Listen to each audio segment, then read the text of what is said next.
Welcome everybody out to podcast number 368. Are you planning like a builder? Stay with us. This is the Elevate Construction Podcast, delivering remarkable content for workers, leaders, and companies in construction wanting to take their next step. Get ready to step out of your comfort zone with Jason Schroeder as he encourages you to do better, live a remarkable life, and expect more. Let's go. Welcome everybody. I just want to let you know that we finished our 2 days with Janosch and here in Germany in Munich. And we've been here with Spencer and Felipe and my son Reno. It's been a blast finishing the simulations that they have that take you through tact planning and some of the nuances of the formula. And my goodness, it's just been absolutely amazing. So we'll get some podcasts with Felipe and hopefully Nicholas and maybe Marco and some other people as we go. But we wanted to definitely share today. Did I already say stay with us? I bet I did. Anyway, we'll just keep going. So what I wanted to go over today, are you planning like a builder? And so the reason this is on my mind is because I want to addict people. This isn't a criticism. This isn't anything negative. This isn't me on a rant. This isn't anything like that. It's an invitation to passionate living. And I'll tell you what I'm thinking about here. The way a builder plans a project can be so stinking fun and so addictive that I want everybody to be able to experience it. So that's what we're going to talk about today. I do want to say that we got to tour the BMW museum, the showroom, see certain parts of the line as a visitor, do the tact simulation. There's so much that we learned from that. There's so much that we're going to continue to learn from Marco and Janosch here in Germany, and so many things that we're excited about. They took us out to a beer garden last night. We had some excellent dinner, some German sausages, just a number. I mean, it was just great. The hotel's beautiful. This country's beautiful. One quick thing, as the cab driver was taking us from the airport, from the Munich airport, he was talking about how in Bavaria, in South Germany, everything is clean and safe and organized, and that it's just really culturally a happy place to be, and that they really strive and focus on excellence, especially with manufacturing and cars. And I was like, wow, like this is my place. You know, you hear me on this podcast for a year now talking about cleanliness, safety, and organization. Cleanliness, organization, and safety over and over and over. And so coming here to Munich is really a visual representation of that philosophy from a cultural standpoint. I mean, it's ingrained in the people here, and I just think it's absolutely fantastic. So let me keep going on my little podcast here. So what am I excited about in life? I'm excited about the cool people we get to work with. I just got notice that we get to work with at Elevate Construction, two different really cool groups of people with great cultures. I'm super excited about that. I'm here with my son, with Spencer, with Felipe. We've got a beautiful family back at home, great people that I network and interface with.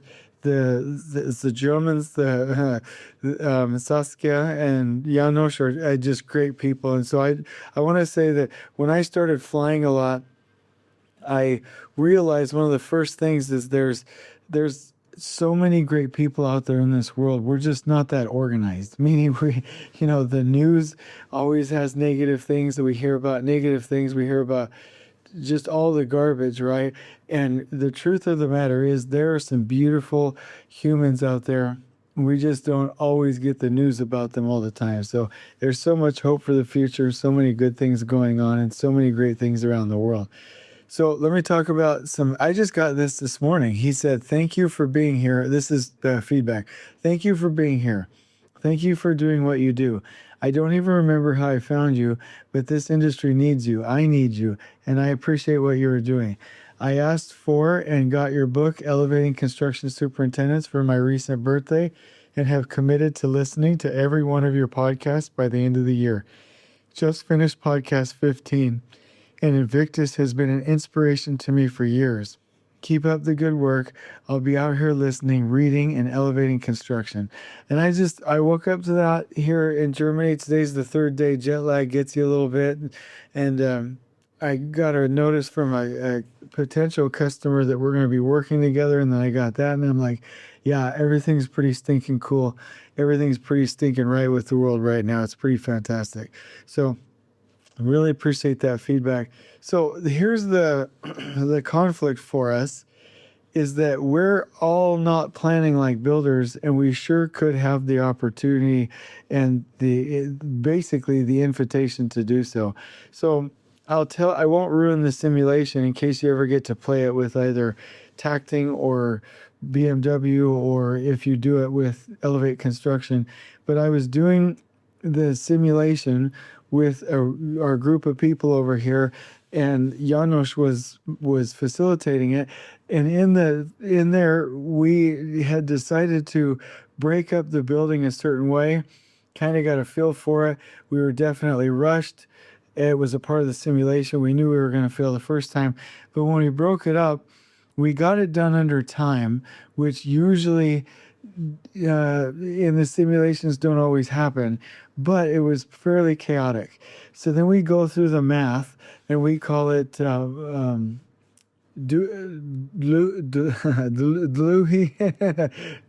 and Vinneger's law, and it's basically a form of math from Little's law, where we calculated the throughput time and most especially how much time each trade partner would have by area, and we were able to break the building up into 6 tax zones instead of maybe the representative 2 that we would typically do. So we broke it up into 6 tax zones. So in looking at it, we found what the standard space units are, meaning the smallest standard unit, and worked into the 6 units. And he taught us about subtax and analyzing our time and our productivity rate, our production rates. And we started going through this in a 6 tax zone sequence, where each of us had, I think we had 60 seconds on the clock to build our areas in the simulation. It's a building, and it's built out of plastic. It was 3D printed. It's pretty fantastic. Anyway, so we started going through this, and we achieved a level of flow, which was just beyond all others as we're going through the tack time. And it really felt nice. We didn't have to do a whole lot of maybe the conflict or the jockeying back and forth. It was just, we were in a really nice flow. Logistically, we switched things to our first areas. We're in the middle working out. We switched it to where we weren't stacked on top of each other. We weren't making any turns. Logistically, it was just beautiful. And from a time perspective, we got to the point where some of us in our sequences finished early, and we were able to mobilize materials for the next oncoming trade partner in the simulation ahead of their time. So when the roofer showed up, the roofing materials were all just laid out right there for them. When the beams were coming, the same thing. Everything was staged and ready to go. And so any extra time was spent for the preparation of future work. And we finished the building, instead of 15 minutes, we finished it in like 8, maybe, well, no. It was 11 minutes instead of the total 15. So it was much faster, and it was a much more positive experience. And so there is so much that these formulas, that the Dlouhy and Vinneger's law, the formulas can add to the what do I want to call it? Breaking up of the building. They called it something else. Basically, where we create our tax zones, our sequences, and the direction and the flow of the project. So there's so much that can be done there. However, there are builder principles here that I will talk about today. So that's my story. So first of all, when I do this as a part of training, I'll say, all right, here's the floor. Go ahead and schedule it. Create a 3-week schedule, 4-week, 6-week, whatever. Use whatever techniques you may have. You just schedule it like the industry would normally schedule it. And most of the time people dive in. They might break it up. They might not. They start scheduling it on a day-by-day basis, which is fine, but it has no flow. And what I'm wanting to do is create a contrast there between how we typically in the industry start planning things and how we should plan things. And the first thing that we should do, and I'll go into just some high level. There's more to this, and eventually we'll have on our Kajabi courses how to actually go through and break this up and have a printed set of plans and just videotape the whole thing. But the first thing we do is get into the drawings. A scheduler or a builder never goes straight to Microsoft Project or P6 or Smartsheet or Tacting or Excel or any of those things. They never go there first. A great builder, whether you have them electronically on your computer, your iPad, or printed out, I prefer printed out when I'm planning, will go there to the drawings first. Now, I want to say something. Be skeptical about people that say you have to go 100% paperless or you have to go 100% printed drawings. The balance is basically whatever you need. Why would we bureaucratically make rules on things that don't need rules? Like a human being knows whether they need printed drawings or whether they need electronic drawings. My point is, a lot of times the human mind can't fit on the size of a computer screen or an iPad.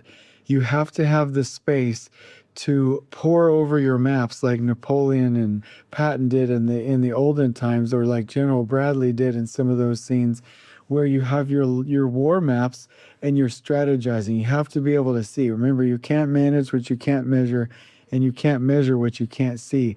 And if you can't see your plans, you can't do anything. So let's get right into it. A builder will go straight to the drawings. They'll go to the front matter. They'll go to the general notes. They'll go to the symbols. They'll learn the language of that architect and make sure that they start tracing the symbols, tracing the details back to their cut sections, the elevation views, and really get a feeling. Even if it's quick, I can take 2 stacks of 2-inch thick drawings, a half-size set of drawings, and get a feel for that building in 30 minutes and really kind of just have a picture put together of how I want to build that thing in my mind. You can get a feel for it. Now, what I like to do, and this is a preference, this isn't a rule, I like to print them out in half size, even if they'll never be updated again, even if we're not posting ASIs and RFIs, I can just trash them. That's a $350 investment to print them. However, it speeds me up. I'll go page to page. I'll get my highlighters, my colored pencils, I'll get my markers, I'll get sticky notes, and I'll start going through there and get a feel for the building. And I'll ask the building, how do you want to be broken up, right? Where are the electrical rooms? Where are the comm rooms? Where are the elevators? Where is the access? Where will the hoist be? Where will the flow of the concrete and the steel go? Are there any constraints like the basement or the cores or anywhere that would like somewhat dictate the sequence of where I start on the building? And I'll start to sketch those.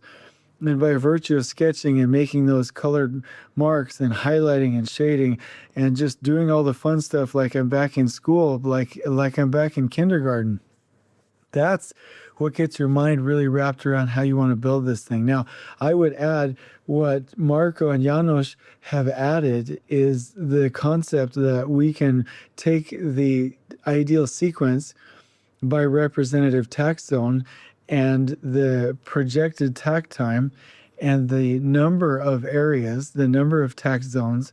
So you have your tact wagons, tact zones, and tact time, and go through the formula to not only calculate your overall duration, but actually calculate how much time each individual trade partner has per tact time, and therefore their overall duration, which matters to them and their work and the quality that they're able to do.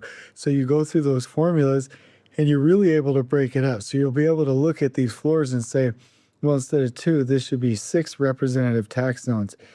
It doesn't want to be, it could be 8. It doesn't want to be 12. It doesn't want to be 18, because then your return on investment, you have diminishing returns. You don't want your batch sizes to be too small, but you don't want them to be too large. You want to optimize your batch sizes, right? So once you know, hey, For this concrete deck, instead of 2 sequences, I have 3. And on this floor, instead of 2, I have 6. Then you're able to start to piece them out and get a really, really nice logistical flow.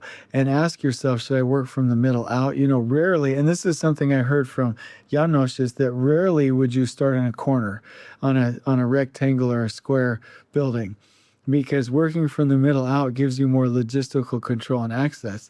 You've remembered me saying in the past that quote that I heard from Nathan Malum. He said, and I'm going to butcher this right now, but amateurs study tactics, armchair generals study strategy, but true masters study logistics. And that's really what it comes down to. When we're on a construction project, we just have to take into consideration the logistics. So once you've identified the general flow, you've gotten a feel for the building, you've sketched it out, you've drawn it, you've gone through the math, which Elevate Construction or Tacting we can help you with to optimize that mathematically. Then the question is logistics. And here's a point. Simulation is what's going to get you where you need to be. A lot of people say, let's go ahead and do a 4D model. I love that. And I want to be clear. I love 4D models. I personally, and I know the technology is outdated by now, but I can create a model in Revit. I used to be able to create it in other softwares. I used to be able to use Takt and a number of other ones. It's something that I've even forgotten. The Autodesk architecture, I can't believe I just remembered that. But anyway, I can create a model of a building, and I personally can create a 3D rendered sequence for a proposal on Synchro. I can do that also to a certain extent in Navisworks Manage. But I have not found them. Maybe there's something new that I don't know about, and please reach out to me. I have not found those models to keep up quickly enough to do that. And there was a game that I used to play that was like Mario music or something like that, where each different little Mario symbol would make different sounds, and you would just plug it in and put it on the, gosh, what do you call that in music? Anyway, you'd put it on the on music where it has the 4 bars and the notes and the start and the stop. I don't even know what the heck that is, but you would just pull those on and hit play. And you'd be like, no, I don't like that, erase that. You'd pull some more on. It took like a couple seconds, and you hit play, and you just keep sequencing it. When 4D schedules become that easy, we're going to be jamming, because it's all about simulation. When I create a schedule for a floor or for a basement or for a concrete core, I will literally on the schedule go from day to day and literally just sketch. Where's everything going to be? Where's my pump going to be? Where's the forklift going to be? Where's the concrete going to be? Where's the rebar staging? Where am I going to put my deck formwork? Whatever the case may be, because logistics are what experts really study. Once you have your ideal tact wagons with your tact sequence, once you have the number of tact zones, once you have your tact time and your overall duration, and you have your general plan through that math, then it really comes down to, can we feed the areas? That's why I always say, and we're going to create a simulation like this. That's why I always say, for a basement, you have to draw that out day by day. You can't do spot footings while you're also creating a wall with shoring, and you have pumps and you have concrete trucks in there. You can't do everything together, and you can't see that unless you look at the visualization of time and space. So I do want to say that you must simulate it. You must visualize it. And the greatest generals of old, so Napoleon, I'm not even going to mention it. You know who I'm talking about. Even Sun Tzu was talking about this. You can read stories of it in the 33 Strategies of War. You can watch almost any war movie. They're looking at, once they have the production rates, once they know how fast the military can go, once they have their capacity, it really is all about logistics after that. So we have to simulate it, and we have to visualize it. And so simulation, I will say, superintendents, schedulers, project managers, you probably need to do at least 4 times as much simulation as you're doing right now. Meaning, do you have a basement schedule underground? Great. Did you print out 90 sheets and every day draw where everything's going to be and make sure that you fit? Did you just finish your concrete sequence? Great. Did you draw out visually exactly where everything's going to be, who's using crane time, where you're storing materials, where your wall forms are going to go, the whole nine. If not, you need to simulate that, right?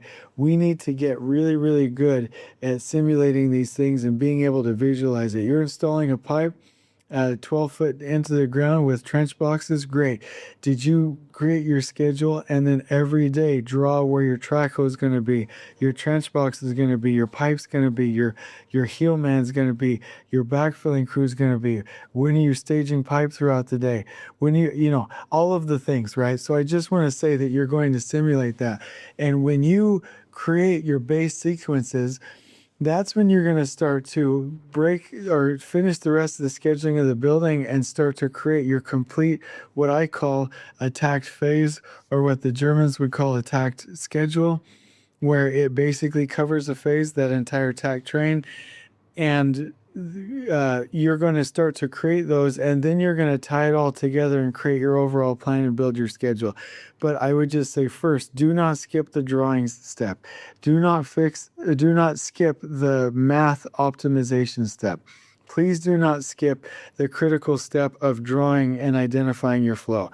Please do not skip the logistical step. This is how builders schedule. And I want to say one other thing. I have not found a scheduling system better than tact planning to actually simulate how builders think, how they should think, how they have thought in the past on how to break up a building and really be great. And so I'm saying this with passion, that if this isn't fun, if you're a general superintendent, you have to do 10 of these a day. I'm just kidding, but maybe it's not fun, but planning a project is so fun. And I want you to be able to have fun. And if you're not having fun, please reach out and get some help. Because we want it to be. So I just want to say the great builders of old really understood the art form and the science to this. And you can too, if you put yourself to it and stick to the basics. On we go. Please join us next time in elevating the entire construction experience for workers, leaders, and companies coast to coast. If you're enjoying the show, please feel free to share with your construction colleagues and help us spread the word by rating, subscribing, and leaving a review on your preferred podcast listening platform. We really appreciate it. We'll catch you next time on the Elevate Construction Podcast.